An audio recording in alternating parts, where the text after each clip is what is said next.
इतनी उलझन होती थी कि यही लगा तो मुझे अब कोई खाना करना का है, चुपचाप ऐसे पड़। ये माता जी 30 तरह की गोलियां खाती थी, 30 तरह की दवाइयां खाती थी। वो डॉक्टर लोग क्या बताएं कि वो का हो जाए, डायलिसिस का हो जाए। डायलिसिस, हाँ ये कराइएगा। मैंने कहा था ना कि आपको डायलिसिस नहीं होने देंगे, आप परेशान, मैंने कहा था ना। हाँ कि आप भर्ती करिए, हम आपको डायलिसिस नहीं होने देंगे, आप हमको 4 हफ्ते का समय दीजिए। विकृत खान पान के चलते हमारा भारत देश भी अब मधुमेह की राजधानी बनता जा रहा है। मैं आचार्य डॉक्टर मदन गोपाल वाजपेयी, आयुष ग्राम चित्रकूट से। मेरे साथ हमारे आरएबी के शिष्य भी हैं, doctor Anuradha, doctor Kapil Kumar, doctor Ritika Saini, doctor Shobhana भी हैं, अभी कहीं गई हुई हैं। जिस तरह से हमारा खान पान बिगड़ता जा रहा है, जिस तरह से हम अपने वैदिक चिकित्सा विज्ञान की अवहेलना करते जा रहे हैं, उनमें बताए निर्देशों की अवहेलना करते जा रहे हैं, वैसे वैसे हम ऐसी व्याधियों से ग्रस्त होते जा रहे हैं, ऐसी ऐसी बीमारियों से कि जिनका कोई समाधान मेडिकल साइंस के बाद नहीं मिल पा रहा। आयुष ग्राम चित्रकूट में ऐसे ही रोज़ आतुर आते हैं, व्याधिग्रस्त लोग आते हैं जो पूरी तरह से निराश होते हैं और उनमें अच्छी सफलताएं भी मिलती हैं। हमारे साथ में एक माता जी हैं, उनका नाम है सहोदरा गुप्ता, उम्र 77 साल है उनकी। और आप कहाँ से रहने वाली हैं भाई? कानपुर के पास मैथा गाँव। हाँ, कानपुर के मैथा गांव से रहने वाली हैं, लेकिन इनके बेटे गौतम बुद्ध नगर नोएडा में हैं। एक बेटा गांव में है, एक बेटा नोएडा में है। तो उन्हीं के साथ रहती हैं आप? हाँ, वो आप दोनों के पास। अच्छा, दोनों के साथ रहती हैं। हाँ, अब इनको 13 साल से शुगर हुआ। एलोपैथ का एक सिस्टम है, चिकित्सा विज्ञान है, हम किसी विज्ञान की बुराई नहीं करते, लेकिन विज्ञान का युक्त पूरक प्रयोग हो तो वो लाभ करता है, लेकिन जब अयुक्तिपूर्वक अंधाधुंध केवल प्रयोग हो तो केवल और केवल मारने का काम करता है। ये एक उदाहरण भी है। हमारे सामने माता जी हैं, 13 साल से इनको ब्लड शुगर हुआ। फिर ये हमारे पास आती हैं 29 जून को। हाँ, 29 जून को आती हैं चिकित्सा के लिए आयुष ग्राम में। तो इनके साथ इनके बेटे थे उस दिन, क्या डॉक्टर? हाँ, शोभित और दोनों बेटे थे क्या उस दिन? दोनों आए थे उस दिन? दोनों आए। अच्छा, नहीं आए थे, एक हफ्ते बाद आ जाते हैं। इनकी हालत बड़ी ख़राब थी, दोनों पैरों में सूजन, सांस फूल रही थी, 2 पग चलना मुश्किल था। और माता जी उस दिन क्या क्या तकलीफ थी? जब मैं रेजेंसी में भर्ती हुई थी, नहीं, यहाँ जब आई थी, यहाँ मेरे पैरों में बहुत भयंकर दर्द था। अब दर्द है लेकिन हल्का है, अब पैर बहुत सूजे थे। जी। चप्पल नहीं पहन पा रही थी। बैठना, चलना। अगर इतनी दूर से उतनी दूर चलती थी पहले तो एकदम सांस ऐसे हाँ, ऐसे जो है करने लगती थी। हाँ।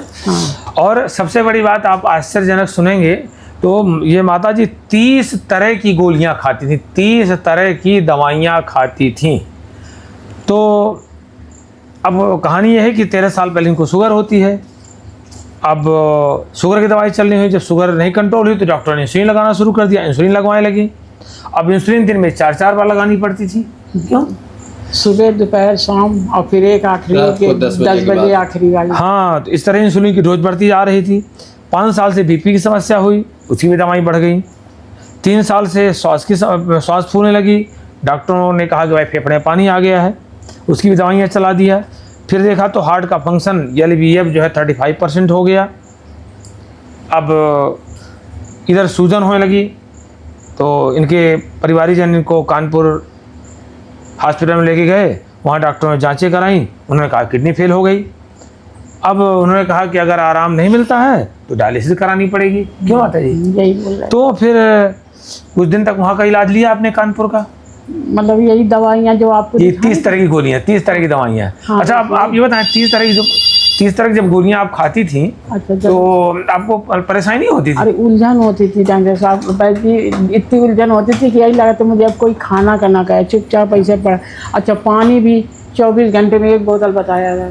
अच्छा, मतलब जो गोलियाँ 30 ठो। हाँ, तो तई पानी पिया ज़्यादातर लड़का थे, अम्मा पानी नहीं ज़्यादा पीना है, अम्मा पानी कहीं। अब फिर डॉक्टर ने बताया कि अगर ज़्यादा मुँह सूखे तो रुमाल भिंगा के ऐसे मुँह में। तो आपने डॉक्टर साहब से कहा नहीं कि 30 तरह की गोलियाँ मैं कब तक खाऊं?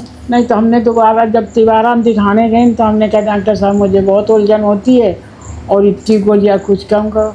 तो हर बार बढ़ा दे, एक गोली आपके आज एक हफ्ते में बुलाएं, जैसे आपके पास हम आए 2 गोलियाँ आज बढ़ा दी, फिर एक हफ्ते के बाद आए तो फिर 3 गोलियाँ बढ़ा दी, ऐसे ऐसे गोलियाँ बढ़ाए तो हमें तो उलझन। फिर लड़का यहाँ से नोएडा ले गया, बड़े वाले ने कहा नोएडा ले गए। हाँ, छोटा वाला नोएडा ले गया, वो वहीं रहता, सर्विस करता है ना। तो फिर वहाँ कई एक अस्पताल ने दिखाया, वही डॉक्टर लोग क्या बताएं कि वह का हो जाए, डायलिसिस का हो जाए, डायलिसिस। हाँ ये कराइएगा। 3-4 डॉक्टर के दिखाई तो बेटी से पूछें कि दीदी क्या करें मम्मी को, तो कहला मम्मी झेल नहीं पाएंगी, डायलिसिस झेल नहीं हाँ, पाएंगी। कहला झेल नहीं पाएंगी और कराओगे तुम करा दो नहीं, लेकिन झेल नहीं पाएंगे किसी कीमत की। जब ये दवाइयाँ इतनी खाती हैं तो झेल नहीं पा रहे हैं तो यो कहाँ से झेल पाएंगे। तो बिटिया ने मना कर दिया। फिर एक लड़का का मेरे एक दोस्त है, साथ में पढ़े हैं, वो MBBS डॉक्टर है, वो आपका जहाँ से मालूम भगवान। अच्छा, वो MBBS डॉक्टर है। हाँ, उसने कहा भैया मम्मी को वहाँ ले जाओ, एक बैठ की थी इतनी बड़ी शीशी में गोली बैठ की दी, बोले ये 2 गोलियाँ खिलाओ, दूध से खिलाओ, 100 ग्राम दूध में 2 गोलियाँ सुबह 2 दोपहर साथ। कहना ठीक है। कान लगा अगर हो सके तो ले जाओ वहाँ। हाँ, आयुष ग्राम चित्रकूट ले जाओ। हाँ, यहीं बताए ना आपका, ऐसे हम आपके पास आ पाएंगे। स्थिति है। अब देखिए, केवल मूल इसका कारण अज्ञानता है और सरकार को भी इस पर ध्यान देना चाहिए, सभी लोगों को।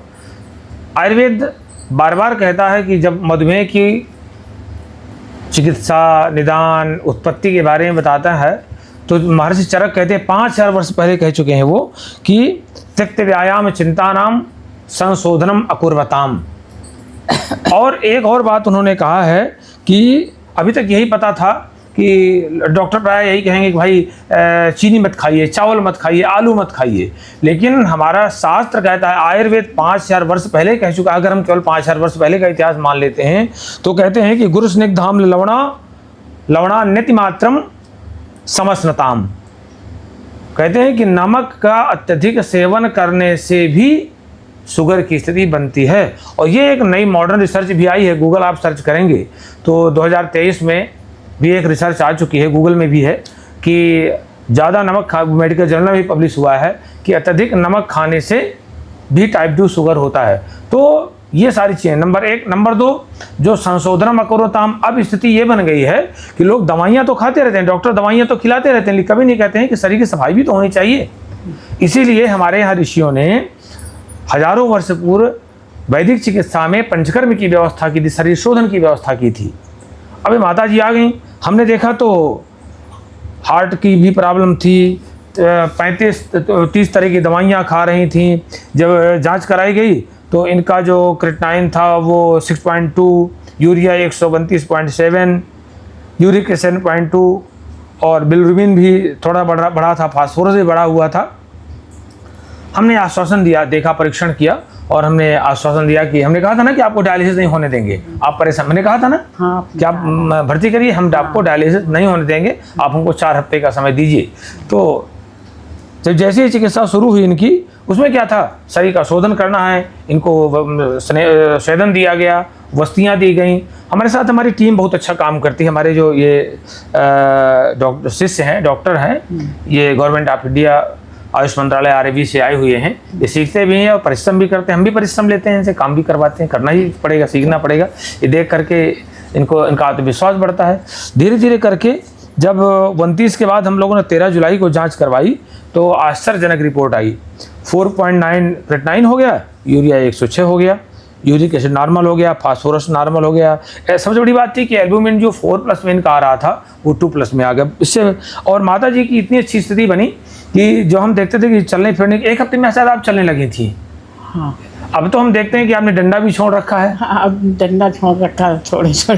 और देखते हैं कि मंदिर भी आप सुबह पूजा में पहुंच जाते हैं। मंदिर तो हमें जो दिन से केवल एक दिन नहीं गए ना, दूसरे दिन लड़का बोलो मम्मी वहाँ आप जाया करो, तो हम हाँ, ये चीजें। हाँ, और एक दिन भागवत में नहीं जा पाएंगे। अब हाँ, आप तो कदम में रोज पहुंच जाते थे, सही कह रहे हैं आप। अब जो इंसुलिन जो है वो भी बहुत कम हो गई है, गोलियाँ 4 रह गई हैं। हाँ तीन गोलियां रह गई। बताइए 27 गोलियां हमने बंद करा दिया और बड़ी आराम से चल रहे हैं। विचार ही नहीं करते हैं, ना रोगी विचार कर रहे हैं, डॉक्टर विचार कर रहे हैं। बॉडी में सिंथेटिक मेडिसिन, केमिकल जा रहा है। शरीर है कि ये दीवार है, मुझे समझ में नहीं आता। अरे दीवार में भी कुछ डाल दोगे, खोखली दीवार में, वो भी बर्बाद हो जाएगी। तो मेरे बड़े वाले लड़का को भी शुगर थी। हाँ तो छोटे वाले ने दिखाया था। हाँ तो वो दवा ले गया। फिर मैंने पूछती कि कल मम्मी बहुत है शुगर, हमको कम हो गई है अब। तो हमको बेटा करे रहो, हो जाएगी फायदा। कल तुमका तो हम तो इंसुलिन अब बहुत कम लेने लगे बेटा। शुगर की उत्पत्ति, मधुमेह की उत्पत्ति में ओज की बहुत बड़ी भूमिका है, जो जिससे हमारे, शायद सभी लोग ओज नहीं समझ पाएंगे, तो उसका एक हम बताना चाहते हैं दूसरे भाव में। जिससे हमारी रोग प्रतिरोधक क्षमता मेंटेन रहती है, उस तत्व का नाम है ओज। उसकी बहुत बड़ी भूमिका रहती है। दवा खिलाते जाते हैं, ओज कम होता जाता है। अभिघात आज क्षयात कोपात छो को ध्यान आज श्रमात क्षुधात। तो इधर कोई ध्यान जाता नहीं है डॉक्टरों का, और दवा दवा दवा। हमारी शरीर में इम्यूनिटी है, ओज है, उसको भी अवसर देना चाहिए काम करने के लिए। वो काम करते हैं। केवल चिकित्सा में हमें इतना करना होता है कि शरीर की जो इम्यूनिटी है उसको बैलेंस्ड कर दीजिए आप, बस शरीर को सपोर्ट कर दीजिए। आयुर्वेद चिकित्सा में जैसे गंदगी है, शरीर बस्तियाँ दी गई, स्वेदन दिया गया, उससे तमाम टॉक्सिन से बाहर निकलना शुरू हुई है। वही दवा काम करना शुरू कर दिया और यूरिया क्रिएटिनिन घटने लगा। अगर जीवनी शक्ति बहुत अच्छी है, हमने ये भी देखा है माता जी कि जिनमें बहुत ज़्यादा एलोपैथ प्रयोग हो चुका होता है ज़्यादा से ज़्यादा दिनों तक, उसमें रिजल्ट बहुत धीमा आता है। लेकिन जैसे जिनमें दवाइयाँ चलती हैं और जल्दी रोगी आ जाता है आयुर्वेद में, तो उसमें बहुत जल्दी रिजल्ट आने लगता है। और तीसरी स्थिति क्या देखी हमने कि इम्यूनिटी जितनी अच्छी है उतना अच्छा परिणाम आता है। जैसा करे मतलब नियम कर जाओगे वैसे ही फायदा करेगा। तो मैं चाहता हूँ कि इस तरह के चिकित्सालय सरकार को हर जिलों में स्थापित करने चाहिए। और आयुर्वेद डॉक्टरों की बहुत बड़ी जिम्मेदारी बनती है।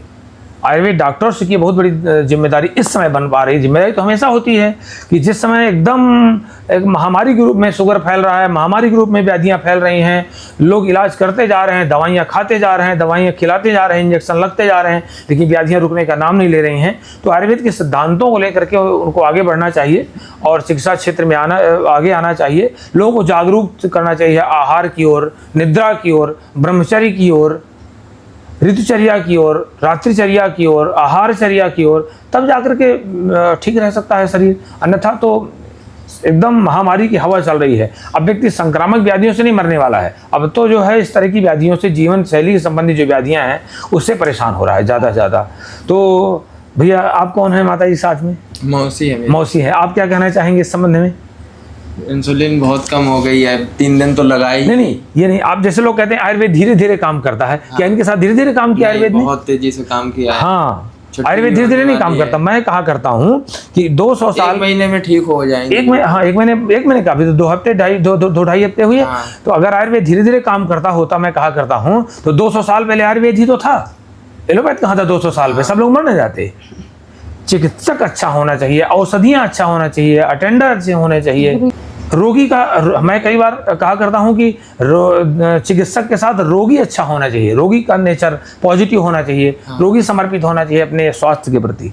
ये चीज़ है जिसको हम चतुष्पाद चिकित्सा कहते हैं। जिस दिन माला नहीं करती है, जाप नहीं करती, उस दिन शुगर लेवल बढ़ जाता है। हाँ। और बीपी भी बढ़ जाता है। देखिए हमारे यहाँ दोषों के आधार पर चिकित्सा होती है।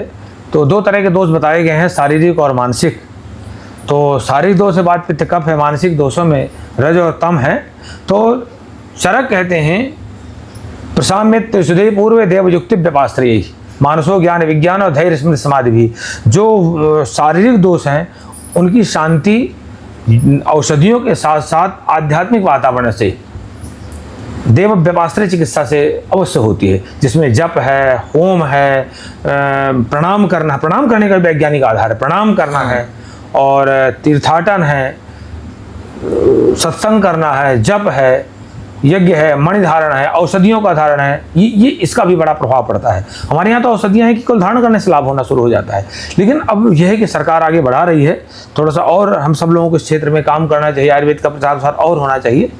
तो माता जी 29 जून 2025 को आई थी सहोदरा गुप्ता जी, और अभी इनकी चिकित्सा चल रही है। इनका डिस्चार्ज होना है 28 जुलाई को। तो अभी हमारे यहाँ क्या सिस्टम है कि हर सप्ताह जांच हम लोग कराते हैं, पैथोलॉजिकल जांच। अभी 4.9 तक रेट 9 आ गया है, हमें लगता है कि ये 3 के आसपास तक आ जाएगा, फिर डिस्चार्ज हो जाएंगी। अभी चिकित्सा चल रही है।